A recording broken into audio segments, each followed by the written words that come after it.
All right, and welcome to MG Masculine Geek number 259.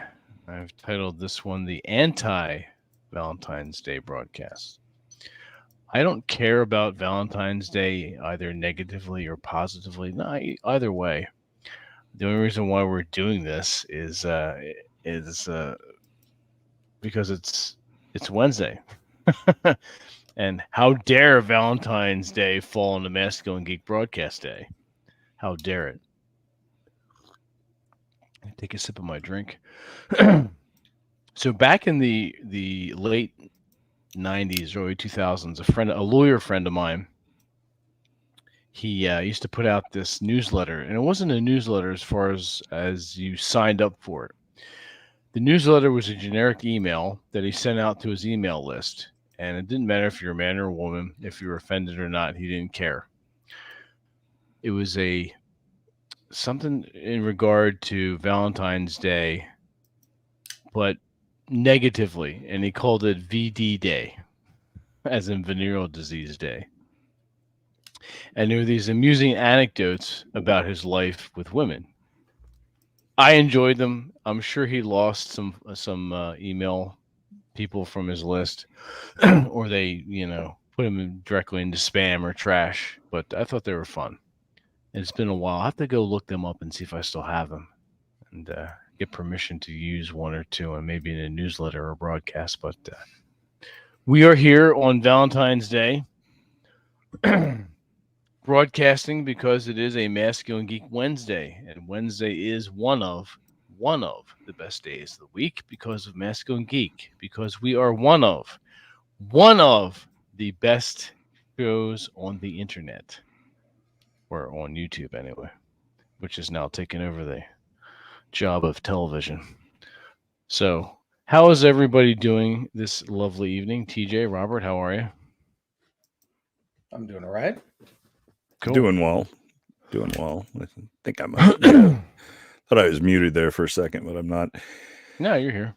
Yeah, doing pretty well. Obviously, privately, before show, I had a lot of stuff going on this week and in today in particular, including taking one of the mothers of my sons to the hospital because that's just how I am on. Doesn't matter what day it is. Lip off and hospital you go. No, I'm just kidding. It wasn't like that. But no. So anyway, yeah, just busy with stuff. Just almost a normal day. Yeah. Cool. I do like sweets and stuff, but I'm not a chocolate person. So a box of chocolates today not even would dark be chocolate? Appreciated. A little dark chocolate's okay. And I don't necessarily hate chocolate flavor as far as like maybe an occasional bowl of chocolate ice cream or something like that. I'm just not a chocolate guy. I'm just never been one of those people. So, as I sometimes will say when people are like, oh, you don't like chocolate? I'm like, no, I don't have ovaries. Why the hell would I like chocolate? But well, I will say this: chocolate with certain liqueurs or wine is quite tasty. Yeah. Well, there's been a couple of times that I've gone out, with a lady, and we've gone somewhere like a fondue restaurant or somewhere else where they'll have like chocolate as a part of the dessert course, or chocolate covered strawberries or something like that. Wine, cheese, and chocolates, that kind of combo. So it's not a problem. I'm just a box of chocolates. Just, I'd rather have a couple of yeast donuts from a really good bakery than a box of chocolates if I'm going to be eating, crap calories. So that's just kind of my thing. Yeah, that's true. I had 2 of the Dunkin' Donuts. What are they? The little munchkins? Yeah. I had 2 of those today. Mm-hmm. It was quite pleasant. I'm not usually a sweet person. Mm-hmm. I do like dark chocolate. I do like it with wine. I do like it with brandies and liqueurs as a extra. Mm-hmm. But I don't usually seek snacks out, so Didn't one of the cigars that you've smoked have kind of a like chocolate notes or something because of the wrapping? It had almost like a dark chocolate aftertaste or something on your tongue. I seem to remember you mentioning something about that with one of the ones. that's the one that TJ recommended to me, the Drew Oh. Estate Yeah. Tobacco Specials. Okay. Yep. All right. I thought I remembered that correctly. So that was a TJ recommend. Yeah, the Drew Estates are really good for that. The infusions. Uh-huh. I don't normally like, once again, sweet things, but Yeah. these are very subtle, and they get better as the cigar ages and as it burns down. Okay. There's one called Latte, which is a Connecticut wrapper. It's a lighter wrapper, and that one's, I enjoy that one as well. Okay. And there's also a Drew Estate box pressed Java Mint, Yeah. coffee and mint flavor. That's really good. Okay. That's a small ring size, but that's probably about half hour to 45-minute smoke. The Drew Estate's about a good solid hour of meditation. Yeah. Now, TJ, do you like generally infused cigars? I mean, is that kind of your thing? It depends. If I'm smoking if I'm drinking a certain type of drink like a whiskey, I may not want the cigar to overpower it. Yeah, you don't want the competing flavor. Yeah. I like them. They're just more expensive. I can get kind of cheaper cigars. But also back in the day when I was living in a different area and I was smoking at a distillery, the nice thing about the infused ones is you really don't have to worry about people getting offended by the smoke because it smells so pleasant. People actually will ask you like, "This is amazing smell. Like, what is that?" Whereas regular cigars, I mean, cigarettes are in terms of hierarchy. There's there's like pipe tobacco.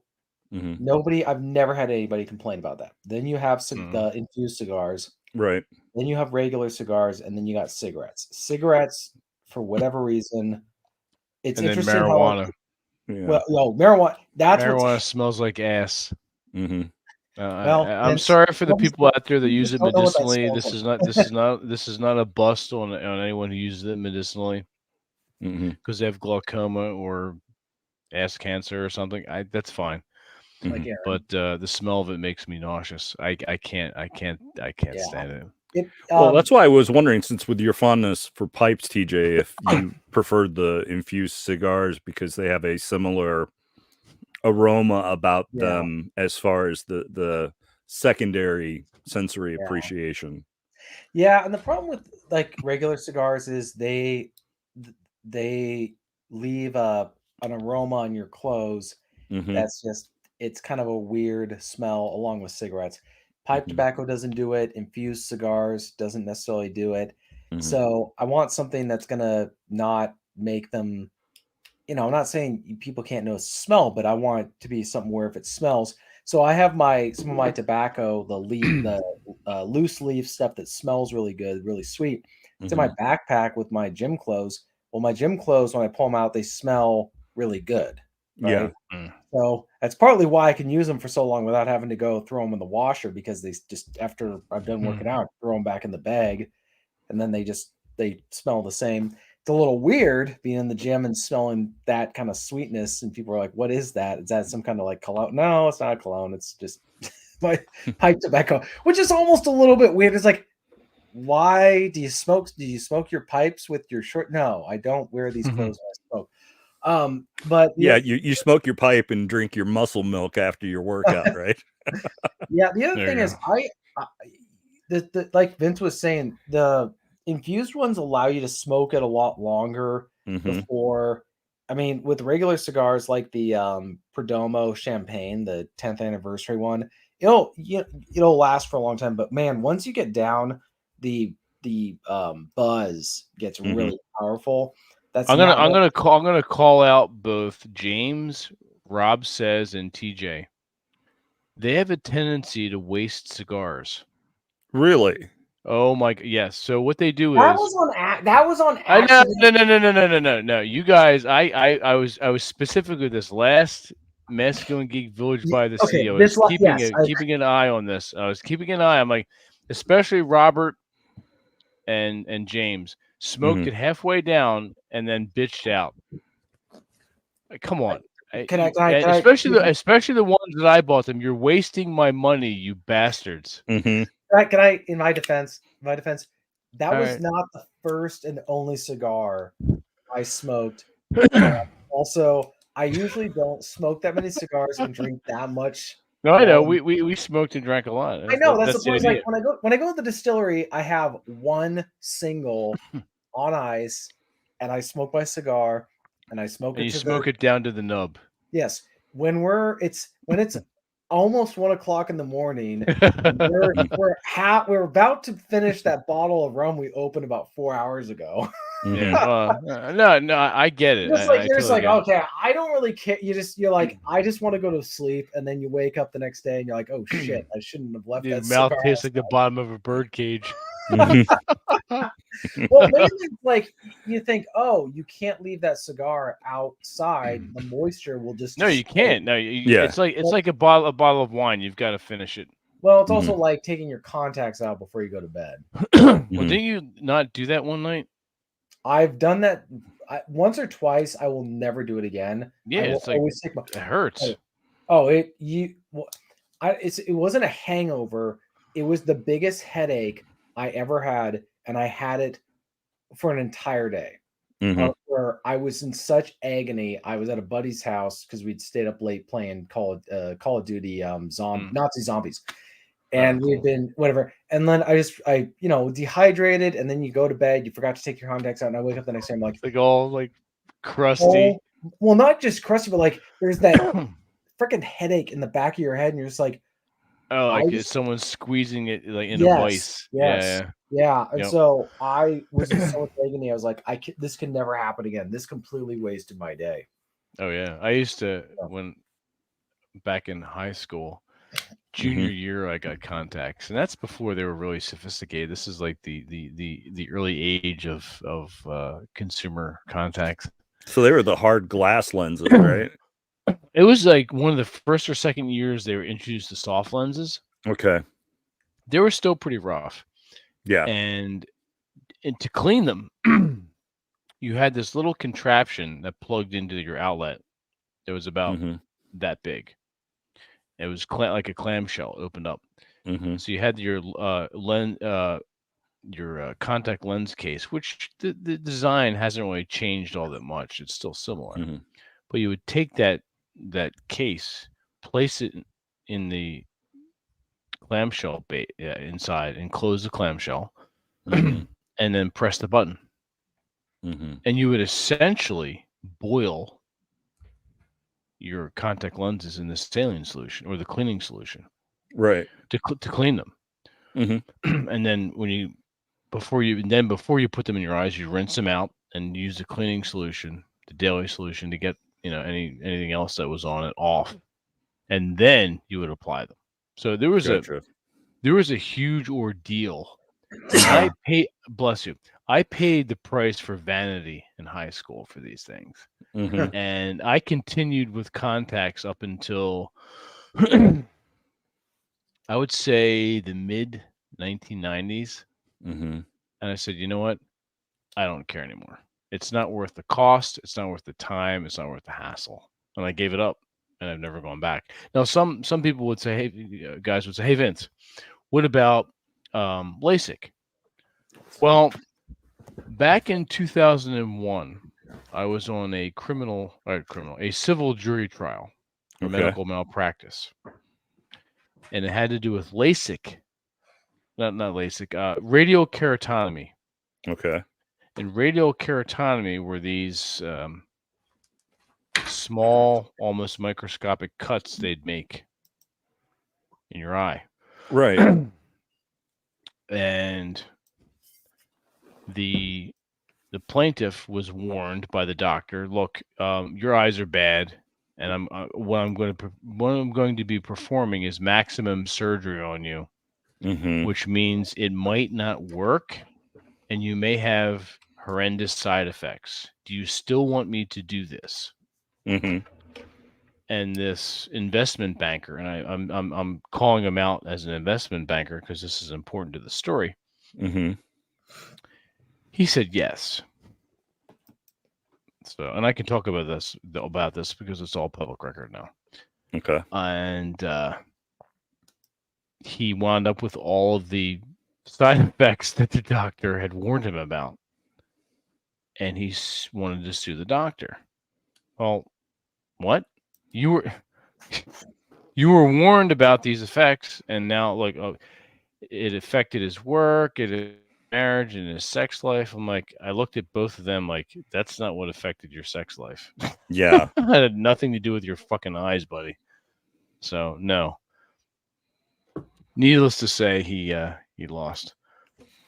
But after that, after having seen expert witness testimony and surgical eye procedures on video, I'm like, I don't want any part of anyone screwing around with my eyes.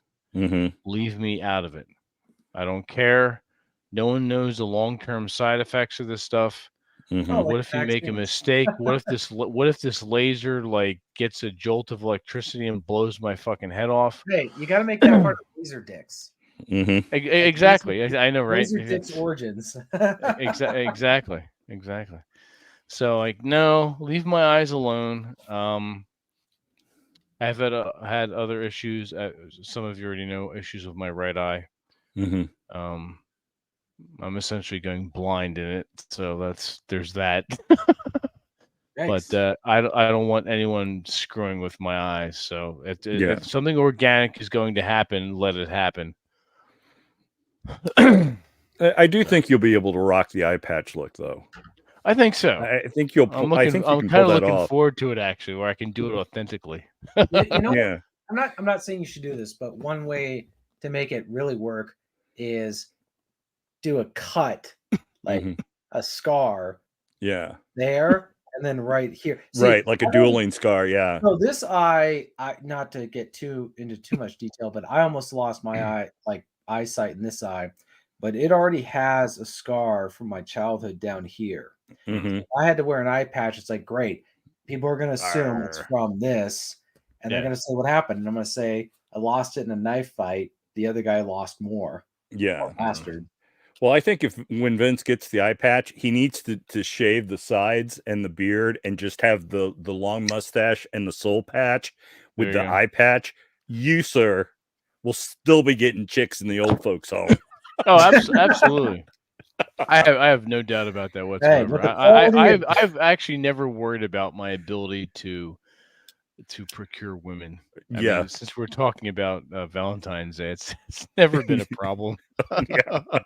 I think no matter what ailment I have. Well, this is what's kind of, I don't want to sound too much like Karen Clary or any of that kind of stuff, but man, when I look at the young men today, it's almost like getting, what's the best way to say it?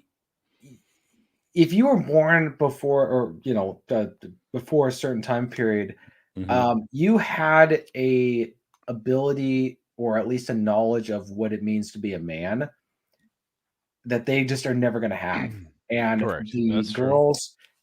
now, granted, the girls are going to have problems, but what it means is, as a guy my age, I'm not worried at all either, because there is such a dearth of masculine men in any meaningful sense in the younger generation, where you don't have a lot of competition. The question then at that point is, do you want the girls that are out there, which is a completely separate question, but it's not a question of if you want them, you can get them. The question is, do you want them? And so that there's that. Yeah. You have to curate your your life. For what do you want them? Do you want them to mother your sons, or do you want them to be amusing for a few hours this evening? Amusing for a few hours this evening, that's like donuts. You can get a baker's dozen of those, and that's not really much of anything to worry about if you're at least cognizant of your surroundings and stuff like that. I gotta say, so that's how do I put this? That is easier, and I don't mean this. I hope nobody takes this the wrong way, but if I was divorced or I had a couple kids that I had to pay child support to or something like that, that would probably make it easier. My problem is I'm a bachelor. I don't have any kids. I don't owe child support. I'm not divorced.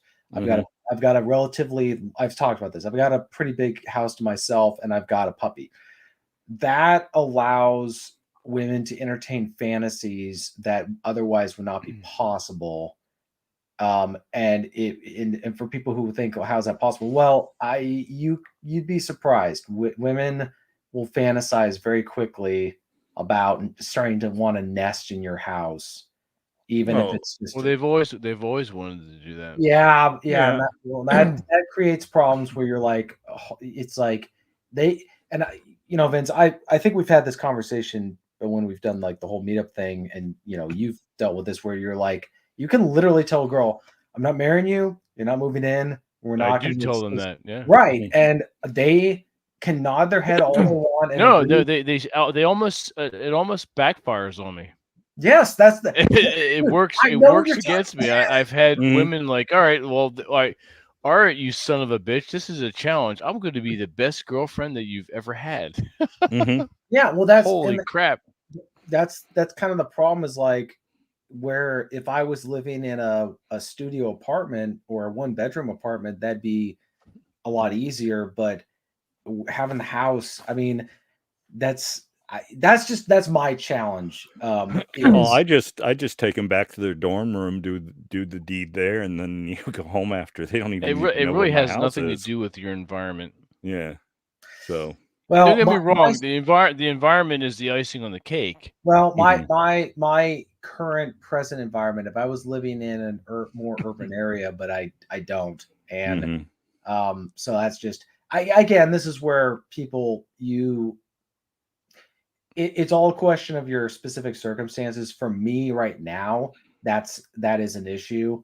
If I was living in a different, back in the day, it was maybe not a problem, but now, especially now where there's, I'd say there's less stability. The other thing that's pretty amazing is just the lack of like stability in women's lives, where they don't really have a whole lot of people that they can, like men that they can rely on.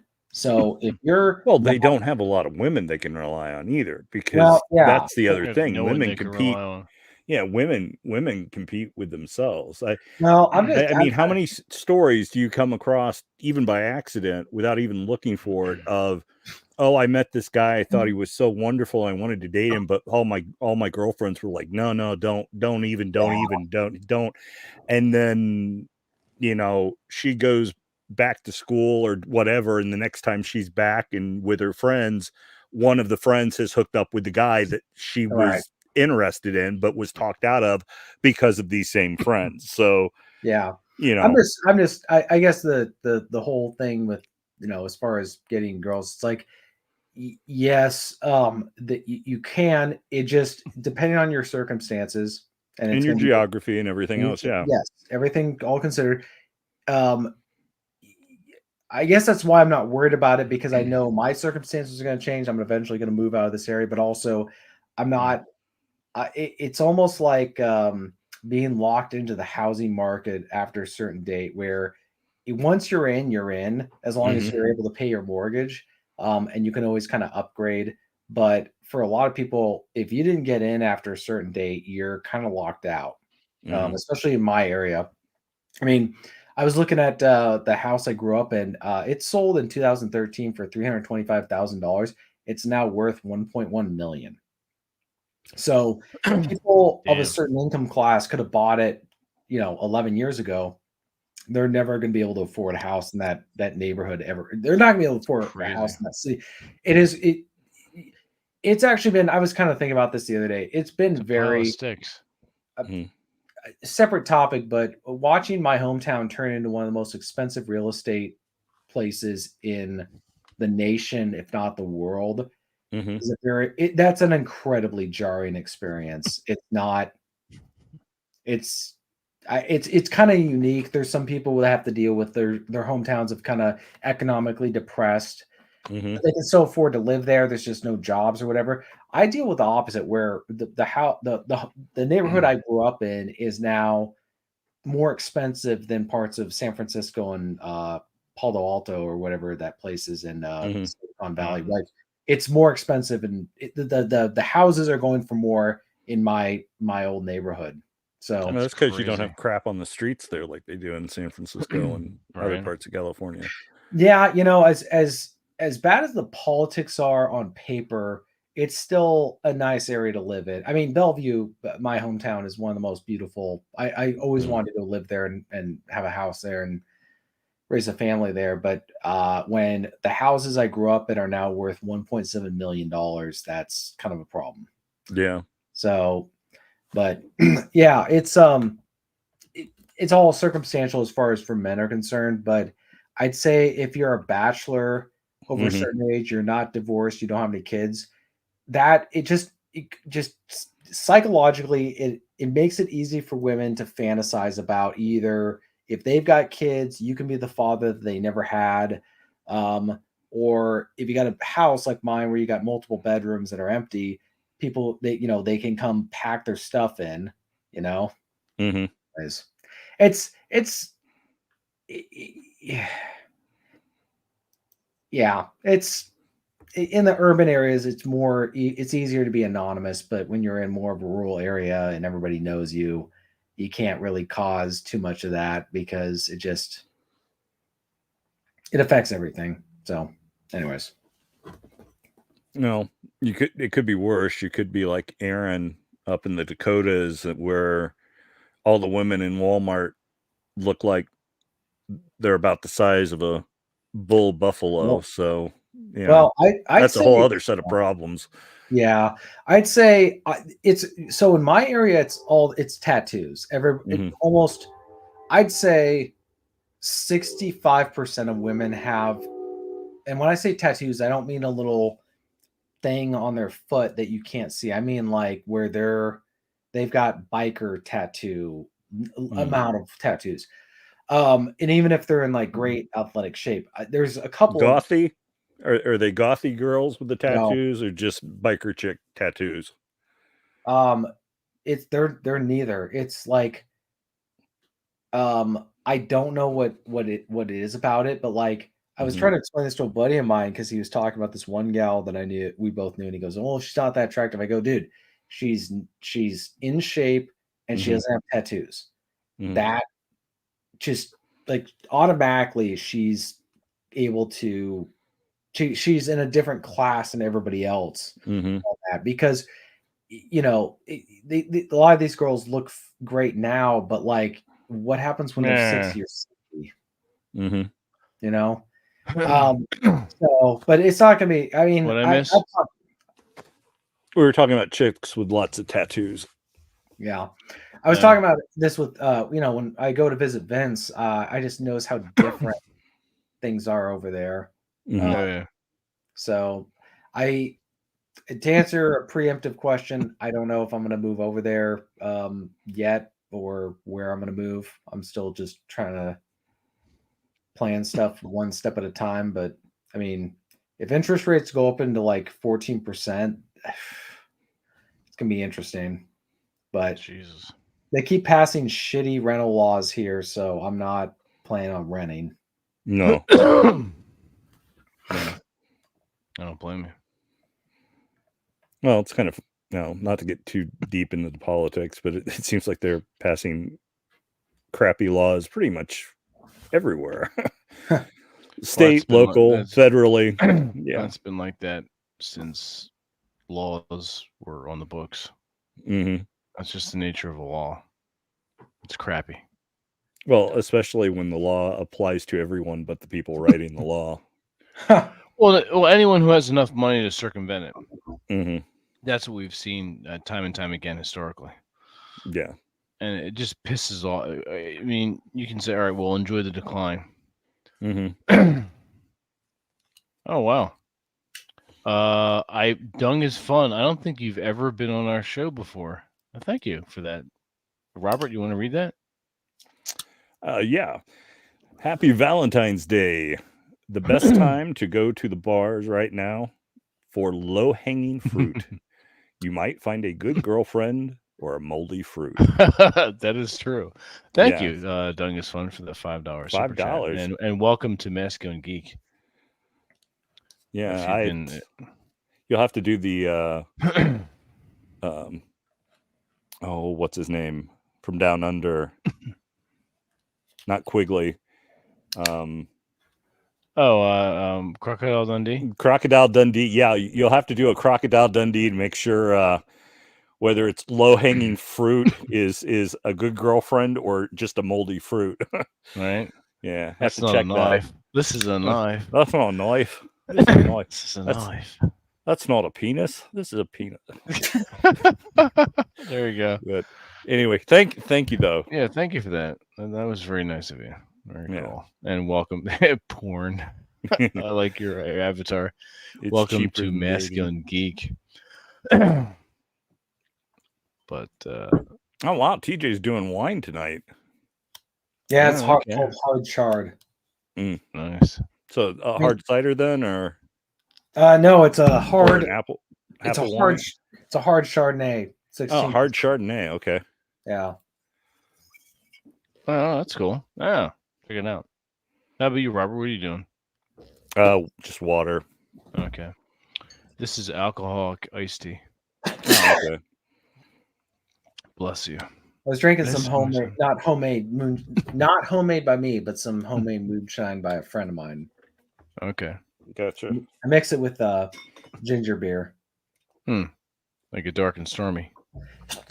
Yeah. Bless you. Stop that. Yeah, I had finished off my one bottle of bourbon, and this distillery, I've also got some whiskey that they made, and it's a blackberry whiskey. That sounds good. Yeah, it is really, really tasty. And so I've still got a bottle of that I've had for a while that I've slowly been working on for. It's nice to see the probably over a progress, year or right? two. Over months or years. Yeah. Well, I mean that bourbon is my go-to. I actually have my very first bottle of that I ever purchased. I've never finished. It probably Really? has about that much in the bottom of it. You just got to keep it. I'm just going to keep it because Give it to was your the son when he gets of age. Yeah. And so, but I've got several bottles. Obviously, that one's empty. I've got one behind me that hasn't even been open yet. And then I've got a couple bottles of rye here in the office that, but I prefer bourbon over rye. I don't know if it's the sweetness or the smoothness of the bourbon from the corn. But ryes tend to be a little, I don't know if harsh is the right word for it, but ryes are kind of hit and miss with me. So, and that the same's true with like scotches. Oh, okay. But in general, I tend to like bourbons better. That's probably just, it's just, maybe that's a Midwestern thing. I don't know. Because I know some guys that swear up and down how much they love scotch, but when you watch them drink scotch, it's like they're drinking lighter fluid, and it's like, do you really like that, or are you just doing it because you want to seem cool? Because do you like the idea of it? Yeah. The heart of liquors. I mean, my girl got me a bottle of really good rum, which I finished off in 2 weeks. Yeah, I had a finger of the rum on the rocks every night. It was fantastic. I don't normally do that. Yeah, I've got a bottle of Potter's here that I haven't even opened yet. There you go. So, but again, I'm sure it's a nice rum. It's not a bottle of Kraken or Pursers or anything like that. Well, Kraken and Pussers, well, you can mix that well with like the Mexican Coke, the glass bottle, or you can drink that. Both of those are very good, especially the gunpowder version of Pussers. Yeah, they're very drinkable as far as like drinking it neat. Mm-hmm. They're good. So I can't speak to the one you have. You have to let us know. Yeah. Now, does Rob drink anything other than Bud Light when you guys are together? I mean, because I've only ever seen him, and I know that's what he buys because it's inexpensive and he can drink a lot of it, and it's not a big deal. He will sort of like when in Rome. Mm-hmm. So I introduced him to absinthe. Okay. The ritual of absinthe. He seemed to enjoy that. Mm-hmm. He made daiquiris for us this last MG. Okay. Village by the Sea. They were good. That involved vanilla rum, I think. Okay. And some other things. But he will. But his Okay. go-to is Yeah. Bud Light. Yeah, is Right. beer. I've never been a huge beer fan. I'll drink it. I especially like local craft beers. Yeah. I prefer, bless you, I prefer pilsners or lagers. Mm-hmm. They're historically I like the history behind lager and Mm-hmm. why it was a huge thing. And pilsners have a nice taste, but they're lower in ABV. Okay. Which is one of the reasons why they were used during the temperance movement to counteract the temperance movement. Hey, we've got this lager that's low ABV. It's better for you. Yeah. So I tend to like stouts and porters, but there are obviously lighter beers that I like, especially when my first trip to Germany, it was incredibly hot there at the time. And this was like in late August. And this is actually northern Germany, or up toward the northern part of it, state of Hesse, a place called Limburg am der Land. And it's an old city that still has, medieval buildings and stuff like that. Beautiful. It's what you would think a German city would look like. Yeah. If you're thinking romantically about Germany and not considering it to be a modern Western, multi-metroplex type, Berlin and Frankfurt and stuff like that. And and while there, I was dining with the people that had me come over to be a guest at their convention, and with one of their representatives.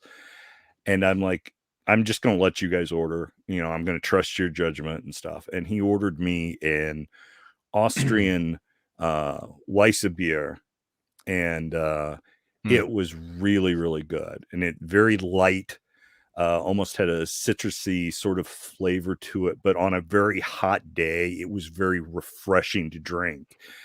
And it feels like you're drinking some kind of like soda or something like that. You don't feel like you're drinking alcohol until you've like downed a couple of them, and you go to stand up and it's like, whoa, okay. All right. That has a little bit of and fortunately I've got a pretty good tolerance for alcohol, so it usually tends to take me quite a bit to get intoxicated. And certainly, well, I've outdrank Germans. Nice. So that's no easy feat. No, but I was definitely and we were drinking rum because the gentleman I was with is a connoisseur and collector of rum from all over the world. Oh, nice. So I mean, he had all kinds of rum from every possible Caribbean island and elsewhere that produces rum, and or the components therein to make rum. And so we were doing glass after glass of different things. Here, try this, here, try that. And so I'm doing this with the art director for the company, and this gentleman who is like the chief editor, or he's in charge of the production and stuff on that end of things, for one of the games that the company produces. And I'm drinking with them, and they end up passed out on the couch, and I'm like, okay, well, I'm going to lay down for about an hour before I have to take my shower and get ready to go to the airport. So, right.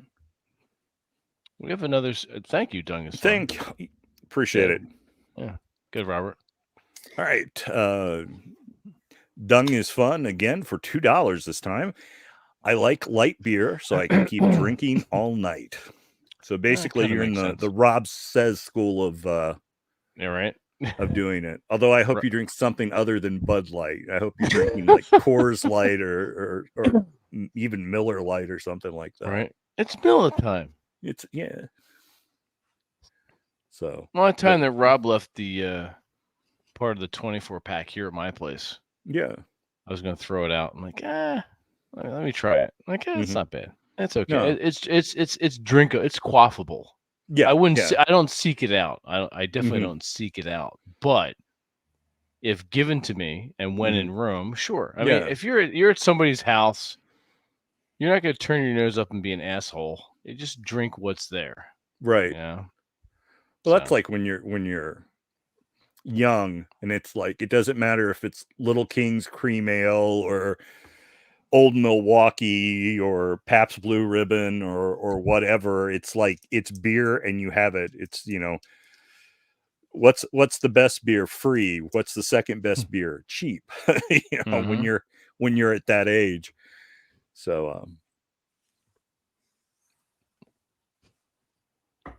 now Chris, do you have to have a single malt scotch, or do you like blended scotch, or do you have a specific brand that it's like barrel aged? If I'm not drinking, McKellen's, I'm not drinking it, or I'm, Glenfiddich or whatever. Because I know some guys are like that. Although, speaking of cheap beers and mentioning Pabst Blue Ribbon, I guess sometime in the last decade or so, that's become like hipster douchebag beer because it's like supposedly cool to drink PBR or something. Right. Which Pabst Blue Ribbon. It's actually very good. Pilsner, a good Pilsner is Grolsch. It's Grolsch? They're on Grolsch, Grolsch, and it's German, obviously. And they are in glass bottles that have the flip top metal lids, the metal wire lids. They're like sealed. Yeah. Yeah. Almost like a mason jar. Okay. They're very tasty. Mm-hmm. They're good. They come in 4 packs, but they're expensive. I tell you, this is something I bought. It's a Trooper red and black. It is, obviously it's a branded beer by Iron Maiden, but it was a porter. And for something that is a band branded, I've seen that. Yeah. This was actually really, really tasty. So.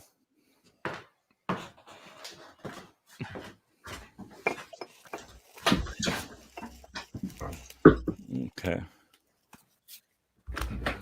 Now, is that because of the peat in the scotch or Nigel is good? Yeah. I was gifted that for Christmas. That was quite tasty. Okay. Yeah. Aaron, back in 2018 at the Battlefield Gathering, one of the last days he was there, he we went to a bar and he bought us all a round of Lafroig. Okay. Wow, you remember that? I do remember that. Yeah, you were there. That was October of 2018. Was that the last time Aaron had a drink? Probably one of the last times. Yeah. I think it was Village by the Sea, the first one. Oh, that's right. Yeah, with the gay hand. Yeah. Aaron, what are you doing with your hand? What? The gay hand. What are you doing? That's when he decided to sober up because he's like, I'm too gay. I need when I drink. So I'll tell you right now, I appreciate sober Aaron because I'm tired of getting the drunk texts, walls of texts of him ranting. Do I at 4 o'clock in the morning, like a fucking woman? It was true. It's true, and he'll let you know. I don't care how much I've had. I've never randomly texted someone. TJ has never texted me in a drunken stupor, nor have any of my other friends. Aaron's the only one that feels compelled to text his friends at between 2 and 4 in the morning when he's fucking falling down drunk. Of course, he also sends his friends expired coupons to restaurants that no longer exist. So who I know, you like know. what the? It was fantastic. And he sent me a little Spirit of Airlines like plane toy. Yeah. The best gift was from his wife though, when she sent me cookies. Yeah, Oh, I there got you one of go. those too. Yeah, I got one of the wind up ones where you pull it back and it lights up Uh-huh. and it makes noise. Oh, there's no fat hostess.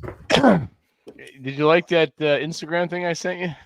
Oh my god!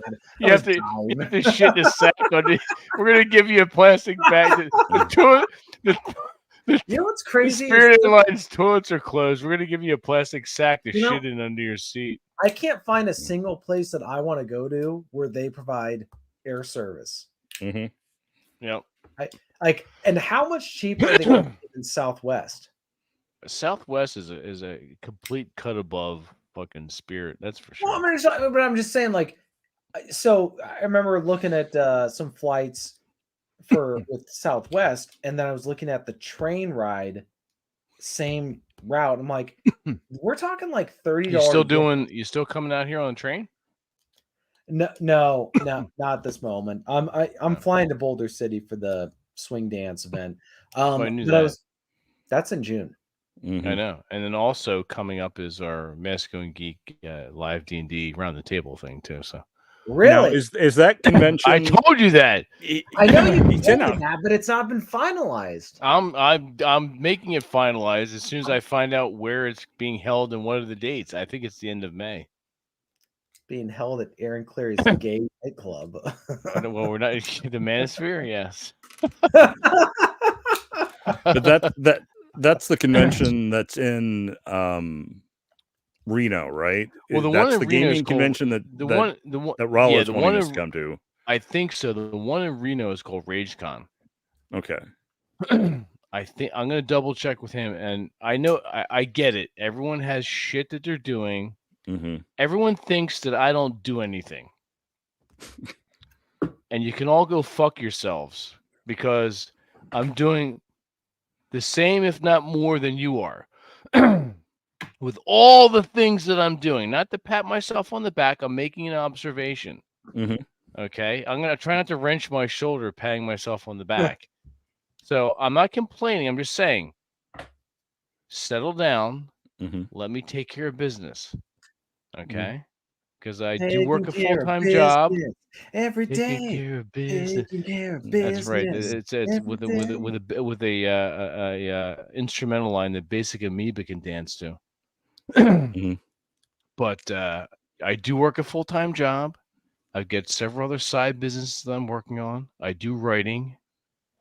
I have Several other side women you're working on. I have 3 women in my BDSM stable. 3, yes, 3. If you were on if you were on the Instagram, you would know this. I'll be talking about this briefly, very briefly, in a Masculine Geek newsletter. If you're not on the newsletter, I suggest you get on it. I'm not going to drop the link. You can do your homework and do your research and find the link on the YouTube site.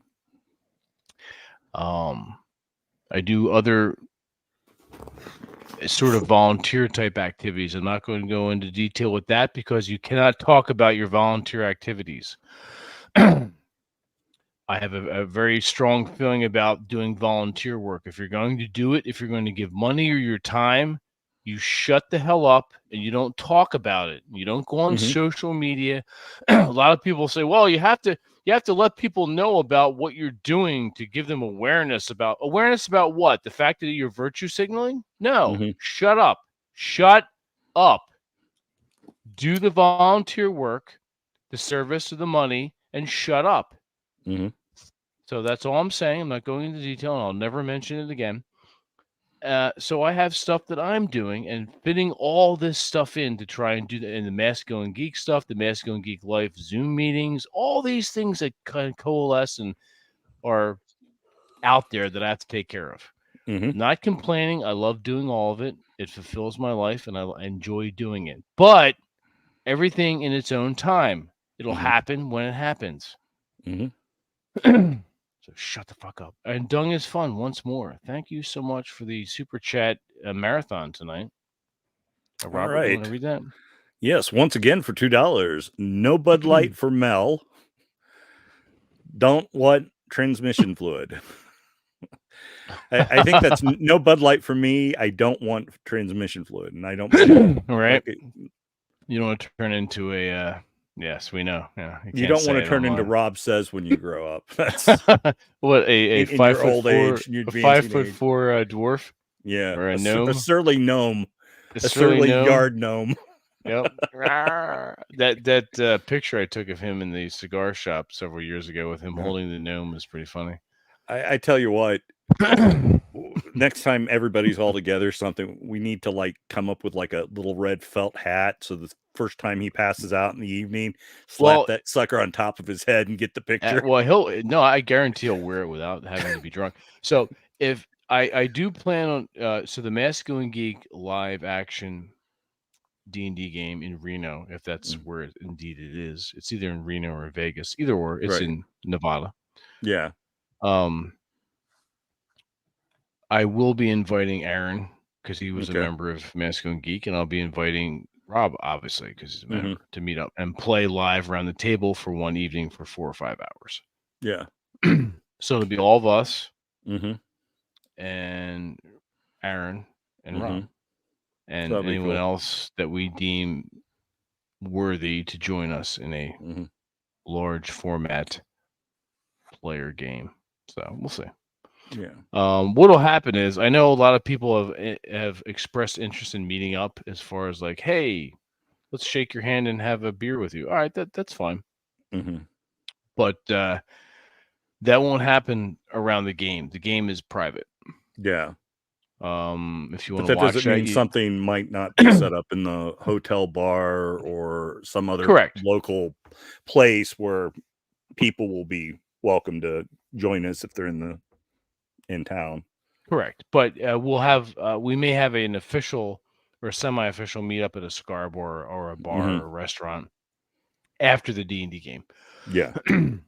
Probably on that Friday or Saturday. We'll see. We plan on doing a Wednesday through Sunday adventure. I think that's what I mentioned in the last email that I sent. So I had to keep track of those things. Oh, TJ, I finally got that PDF template for the book cover. Good. Yeah. And Wayne, because you dropped the ball on that one, you son of a bitch. No, I did not drop it. I got locked out of my account. I'm actually going to have to get a lawyer. So a lawyer? Yeah, what? I'm probably have to So I'm not going to go into it. You have to go into major detail, but I'm probably going to have to. Especially if you're getting litigation, you don't want to. Yeah, and so I holy crap chatted with people, and I'm like exercising my legal options, but I've basically been locked out of my account. So. Well, I knew that part, but I had no idea it was going towards a. Well, I chat with a bunch of the people. I chat with a bunch of customer service people, and I might be able to get this resolved internally, but if not, I'm gonna have to go to the mattresses. So I don't blame you. Administrative violence is sometimes the answer. Yep. Cool. All right. Good. Anyway, that's in the works. So that's moving forward now. Excellent. Cool. Yeah. And on the back cover will be your synopsis of what and then I think what I want to do is reach out to a few people and get a blurb. We'll send bits and pieces of the book to them so we can get a book blurb for them. Oh, cool. Them. And then, so we can market it more effectively, I think, that way. Makes sense. Cool. Yeah. Indeed. All right, gentlemen, we're coming up on the hour mark. Is there anything else Valentine's Day or anti-Valentine's Day we wanted to discuss? I've got something I want to toss out there since it involves one of our MG D&D players. Sure. Mr. Oh yeah. Sociopathlete himself, Noble. Yeah, our he got Noble. married. Yeah. Yeah, he and Sarah Beth tied the knot. He has joined the multiple marriage club with me. I definitely hope he doesn't end up in the multiple divorce club, but congratulations to Noble and Sarah Beth from the rest if of anyone, us, if any marriage will work, it's theirs. Yeah, definitely. So to them, cheers. A glass to Noble. Many long years of marriage with Sarah Beth. Yes. And keep those fires burning. Keep the Mhm. lead shooting down range. Never let the keep the wine flowing, and never let the rum run dry. There you go. Here. Amen. So congratulations to both of them. Yeah. Thanks for bringing that they up. seem to be very, very happy together and a really good fit. So I'm. It's almost like it's about time. Yeah. Right. We've been waiting for this for years. Everybody Yeah. has. He had mentioned it Mhm. when we interviewed him before he started playing D&D. Yes. That's how we found out about that stuff. So that's very cool. Yeah. Thank you for bringing that up again. Yeah. In fact, it wasn't that the show? She was in the kitchen, like shaking her tatas at him through the window. Oh yeah, she was talking. flashing her tits at him, and he was distracted while he was out on the porch in his smoking jacket. Yeah. Yeah. Or out So on the pool deck. yeah. That's very cool. So if any Barbie and Ken can pull it off, it's those two. So good luck and absolutely much love and best wishes to them from us. So indeed, and you'll hopefully see him next Wednesday on Rollo's game. Yes. So next Wednesday. Good. No, I was going to say, and well, going ahead. Next Wednesday is Rollo's game, which is great. Hopefully, I've recovered from being electrocuted, and and you guys have gotten all this spoo and viscera off of you from your Vaseline baths, the splooge. And what is the status of Drew's game? We are playing. I've been in contact with Drew. Okay. He misses running the game. I've been in DM contact through Instagram with him.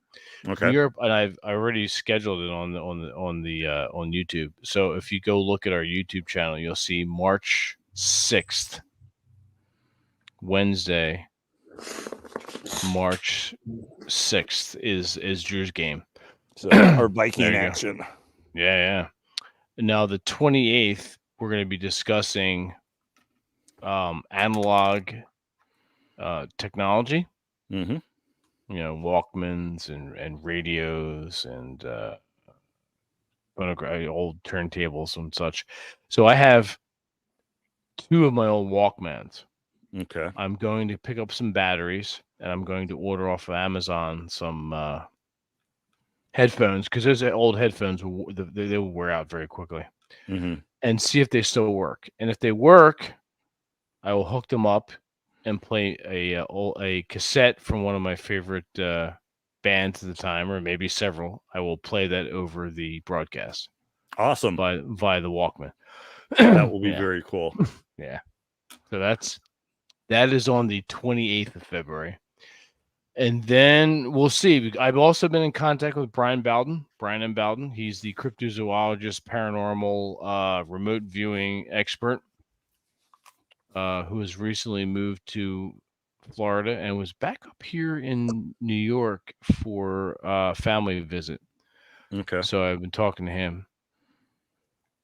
Wednesdays he can't do because he's on another podcast. So I think what we'll do is we'll do a rogue broadcast with him on a Friday night.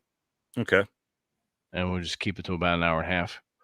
Which will be fun. I mean, if nothing else, if you guys haven't experienced him being on one of our shows before, prepare for like late night radio ghost story hour type stuff. It's a lot of fun. Turn down the lights, grab yourself a drink, and just it's a lot of fun. Yeah, it is. He's high energy. He's a high energy guest. Yeah. He's almost like Kamran Pasha. Remember Kamran? We had on. I wasn't around for that, but I had to watch. You weren't around for that, but if you watch it, he was a high energy guest. We wanted to have him back on, but I lost contact with him. Okay. I have to reach out to his agent if I can, or try to get him on Instagram. But so that was fun. So that's what we're doing over the next couple of weeks. We have the remainder of February set in stone, and then the first week in March, and then we'll see what's going on as far as Brian. I think what we'll do is we'll have Brian on that Friday. I think what we'll do is we'll do a road broadcast on the 8th of March. Mm-hmm. He doesn't know this yet, but he's going to find out soon. Yeah. And see if he's available on that Friday. If not, then the 15th, March 15th. Okay. So, but yeah, and then RageCon, I think. Let me take a look. Let's take a look. Let's go to our friend, our dubious friend Google. Help if I could spell. RageCon 2024. Reno Gaming Expo. If this is what Rollo is referring to, I believe so. it's the best 3 days of tabletop gaming in Northern Nevada. So, registration is open. Early bird pricing is active until February 16th. Ooh, crap, until Friday. Okay. Well, how about you give us the freaking dates on the? I hate when they do this. Here it is. June 28th through the 30th. So I suggest we do Mm-hmm.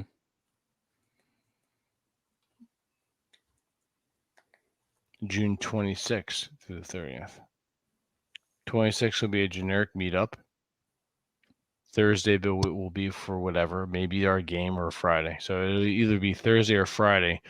Will be our D&D live D&D game, and then that Saturday can be like a generic meetup if we so choose.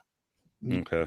All right, I'll double check I'll text Rollo a little later this week and get those dates locked in. Mm-hmm. So, once again, you are on a roll, sir, and we do appreciate the super chat love. And once again, Dung is fun for $2. Do anyone here play Magic the Gathering? No, I have one Magic card, and that is a Black Lotus with a white border, and that's it. Nice. Hold on to that. Yeah, that's about it with Magic. All of my younger siblings played Magic starting from alpha and or beta, depending on the age of my sibling. And at least 3 of my sons have played Magic and have Magic cards. Some of them were the alpha beta cards that my siblings had that were given to my sons. So from their uncles. So but I never got into it. I was not ever a big card player. The exception would be, and I don't have the decks up there anymore. That's right, I moved them to a different room. Card game called Legend of Five Rings from Alderac Entertainment.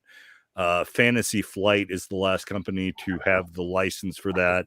That is the only card game I played, and that's because I really like it. Has a certain storytelling and role-playing aspect to it because of the different clans and within a fictional feudal Japan. There is a role-playing game for Legend of the Five Rings, which again, Fantasy Flight and someone else had a license for that most recently.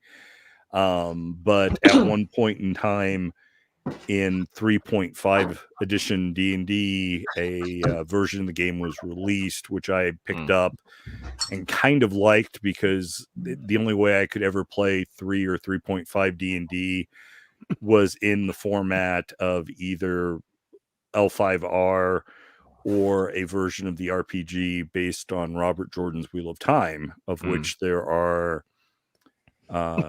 2 different books and a supplemental adventure that was released in Dragon Magazine, all of which I have. So I know, surprising that I have things looking at the background. I know, right? That's real. That's not a green screen. Yeah, that's not a green screen. This is I personally have never I shouldn't say that. I've played them at conventions. Mm-hmm. I'm like, hey, check out this new deck and play the game. All right, that's cool. I did play Jihad, the vampire card game. Yes, I've got those as well. And Apocalypse, the werewolf one. Yes. I played those. Rage. I do own TSR's answer to that Spellfire cards. Yeah, I remember those. I have 2 unopened packs of those. Oh, cool. And I have 4 unopened packs of Magic the Gathering cards that I just picked up for the hell of it. Mm-hmm. So Mictopus says he has a few MTG cards back in the day. All that remains these days is a complete set of the Unglued series. I don't know what the fuck you just said, but sure. I think that was like the weird parody series Oh, okay. of Magic cards. I know there was one. I think that is the title for it. But again, like I said, I was never really into Magic. Yeah. All right, gentlemen. So if we have any more questions or super chats, we're going to call it an evening. And like I said, we'll be Unglued was the parody. Okay, cool. Yeah, that's what that I makes thought. sense. Raul's game will be continuing on next Wednesday, the Rational DM. And then we have our... In fact, let me just bring it up on our YouTube channel so you can see what we got going.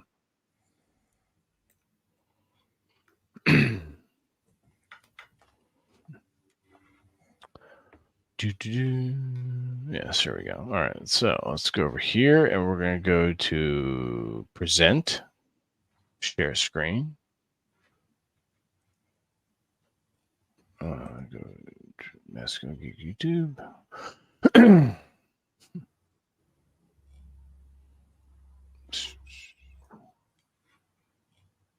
there you go.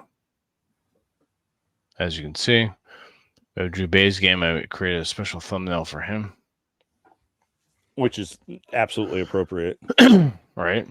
Mm-hmm. You've got the analog stuff. Mm-hmm. It's called Masculine Geek's Guide to Old School Tech, Navigating the Analog Era. And then, obviously, what we're doing now, the Masculine Geek Anti-Valentine's Day broadcast, which is live, and you're here now. And then this upcoming Wednesday, MG number 260, the Rational DM, Raul Tomasi, live stream AD&D game session 49 already. We've got, I do have new playlists for that too. So if you hop on our site, you'll see our playlists. So cool. Yeah. Oh, there's another one. Just nonstop. Thank you so much for the. Go ahead, Robert. Once again, Dung is fun. $2. How do you play D&D? Oh, come on! You're killing me. Dung is fun. Come on, you've never watched Rollo where he's mentioned our D&D games, which he DMs. Okay, so the best thing to do, I'm gonna send you a playlist right now. Hang on, let me find it. All right, so it's the Rational Mail playlist. Buy this book or something like it. I actually have the older edition, but this is my play copy because my like second or third edition player's handbook is in rougher shape, and I want to preserve it for as long as possible.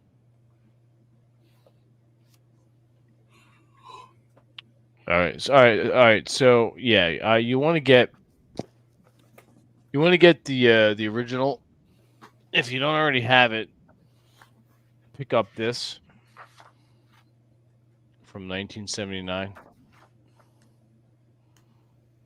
Player's Handbook. Search out things on the internet that's related to Advanced Dungeons and Dragons, Gary Gygax, 1979. Now here's the playlist.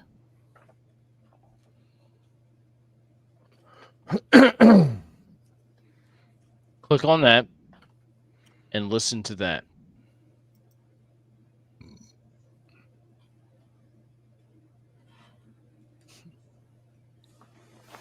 So I think we'll head out, gentlemen. All right, hang on. We're gonna roll out here anyway. All right. So, all right. Thank you, Dung is Fun, for all the super chats. We appreciate that. That's really awesome. And welcome to the show. Pick up the Advanced Dungeons & Dragons hard copy if you can. head over to Abe Books, ABEbooks.com, and pick up your copy. Or go on to something like Amazon or the Dungeon Masters Guild and pick up a PDF copy and read over the Advanced Dungeons & Dragons Player's Handbook. And watch our show. Watch it next Wednesday to get an idea and a feel for the D&D. The old school, raw, non-politically correct D&D, non-woke bullshit. You want to watch that. So, all right, TJ, as usual, can you take us out? All right, gentlemen, you know the drill. Keep the fires burning, keep the wine flowing, keep the lead shooting down range. Don't take any one nickels. Don't drink all the rum. And tune in next week's episode. There you go. And Aaron Clary.